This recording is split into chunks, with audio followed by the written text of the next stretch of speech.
अस्सलाम वालेकुम दोस्तों, मैं हूं ज़ुहैब और उम्मीद करता हूं कि आप सब दोस्त खैर खैरियत से होंगे। आज की ये वीडियो डिज़नी प्लस पर पेश की जाने वाली सीरीज़ मिस मार्वल का एक ओवरऑल रिव्यू है। लेकिन रिव्यू शुरू करने से पहले मैं आप सब दोस्तों का शुक्रिया अदा करना चाहूँगा कि आप दोस्त मेरी वीडियोस देखते हो और कमेंट सेक्शन में मेरी मेहनत को सराहते हो। लेकिन यूट्यूब के एनालिस्टिक्स के मुताबिक अभी तक काफ़ी सारे दोस्तों ने इस चैनल को सब्सक्राइब नहीं किया। किसी भी यूट्यूबर के लिए सबसे बड़ी सपोर्ट उसके चैनल को सब्सक्राइब करना होता है।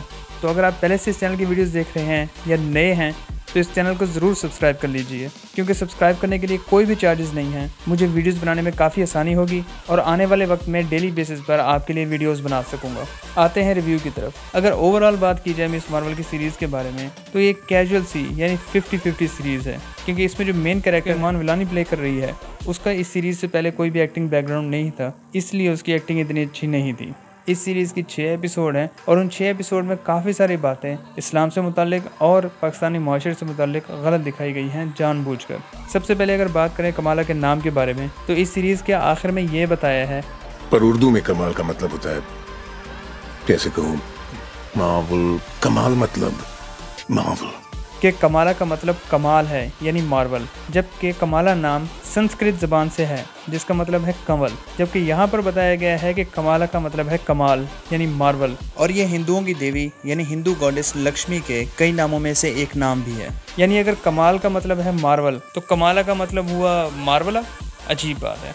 मिस मार्वल की शूटिंग के दौरान एक खबर मशहूर हुई थी कि सेट पर मौजूद अमले में से अक्सर लोग जो कि मज़हब से मुसलमान नहीं भी थे वो भी बिस्मिल्लाह और माशाल्लाह कह रहे थे। तो इसमें कोई इतनी बड़ी बात नहीं है, क्योंकि सीरीज़ की मुख्तलिफ एपिसोड्स में इन दोनों अल्फाज को बहुत गलत तरीके से पेश किया गया है। पहली मरतबा जब कमाला खान अपना ड्राइविंग टेस्ट देने लगती है तो वो बिस्मिल्लाह पढ़ती है, जिसकी वजह से उसकी गाड़ी पिछली गाड़ी में जा लगती है, यानी काम ख़राब हो जाता है।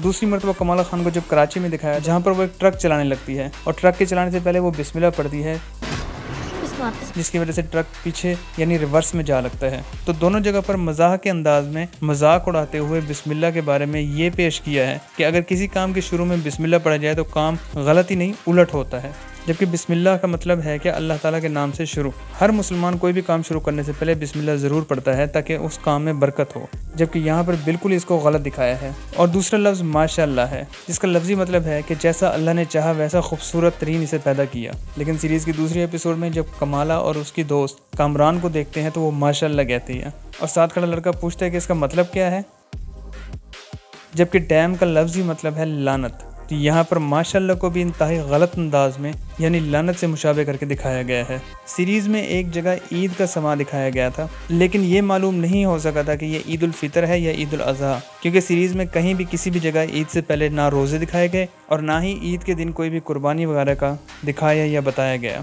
प्लस इससे आगे बढ़ के एक बात कि ईद की नमाज ही नहीं दिखाई गई। सीरीज़ में ही एक जगह दिखाया है कि कमाला खान को पता चलता है कि वो एक जिन है जो कि नूर डायमेंशन से ताल्लुक़ रखती है, मतलब कि जिन और नूर को एक जैसा दिखाया गया है, हालांकि ये बिल्कुल गलत है। नूर का लफ्ज़ी मतलब है लाइट यानी कि रोशनी। नूर शफाफियत के तौर पर भी इस्तेमाल होता है, इसीलिए ही तो अल्लाह ताला कुरान मजीद में फरमाता है कि अल्लाह नूर समावाति वल अर्ज़, यानी अल्लाह ताला ज़मीन और आसमानों का नूर है। फरिश्ते जो हैं वो नूर से बनाए गए हैं और वो अल्लाह ताला का हर हुक्म बजा लाते हैं, जबकि जो जिन हैं उनको आग की लौ से पैदा किया गया है और उनमें ये सलाहियत है कि वो फ़ैसला कर सकें, मतलब किसी भी काम या बात को मानने या ना मानने की सलाहियत है इनके पास। यही वजह है कि जब हज़रत आदम अलैहिस्सलाम को सजदा करने के लिए कहा गया तो एक जिन ने सजदा नहीं किया था, जिसको जन्नत से निकाल दिया गया था, जो कि शैतान था। इसके अलावा इस सीरीज़ में काफ़ी सारी रेफरेंसेस और इसका जो बैकग्राउंड स्कोर यानी म्यूज़िक है वो बॉलीवुड से इस्तेमाल किया गया है।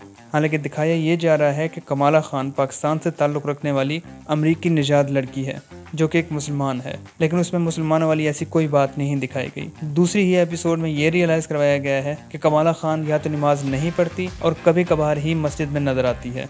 कमाला खान 2013 में मार्वल कॉमिक्स में इंट्रोड्यूस करवाई गई थी, जबकि इससे पहले 2002 में मार्वल कॉमिक्स ने एक और मुस्लिम फीमेल सुपर हीरो दिखाई है जो कि एक्स-मैन का हिस्सा होती है, जिसका नाम है डस्ट यानी गर्द। कॉमिक्स में इसका नाम सुरैया कादिर होता है, जो कि मुकम्मल तौर पर इस्लामी और अफगानिस्तान से ताल्लुक़ रखती है। अपने जिस्म को मुकम्मल तौर पर बुरके में ढांप के रखती है। सुरैया कादिर को कॉमिक्स में भी कई मरतबा नमाज पढ़ते हुए और अल्लाह ताला से अपने हर अमल के लिए गिड़गिड़ा के माफ़ी मांगते हुए भी दिखाया गया है। एक्स-मैन का ये डस्ट कैरेक्टर इस्लाम के बहुत ज़्यादा करीब था और शायद आने वाले वक्त में हमें सुरैया कादिर MCU में कहीं देखने को ज़रूर मिले। अगली बात यह है कि 3 बेहतरीन एक्टर्स फरहान अख्तर, महविश हयात और फवाद खान को अंडर यूज़ किया गया है, मतलब कि इनकी इनकी कोई इतनी अच्छी एक्टिंग यहाँ पर नहीं दिखाई गई, हालांकि तीनों आउटस्टैंडिंग एक्टर्स हैं। जबकि फरहान अख्तर को भी सिर्फ एक ही एपिसोड दी गई और उसी में उसको मार डाला।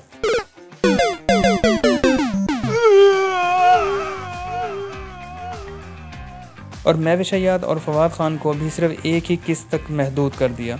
शायद मार्वल को डर था कि ईमान विलानी की खुद की तो अपनी इतनी एक्टिंग अच्छी नहीं है, इसके अलावा जो एक मेन बात इसमें गलत दिखाई है या उसको सही तरीके से पेश नहीं कर सके वो पार्टीशन है, यानी तकसीम, जिसके बाद बांग्लादेश, इंडिया और पाकिस्तान मार्ज़े वजूद में आए थे।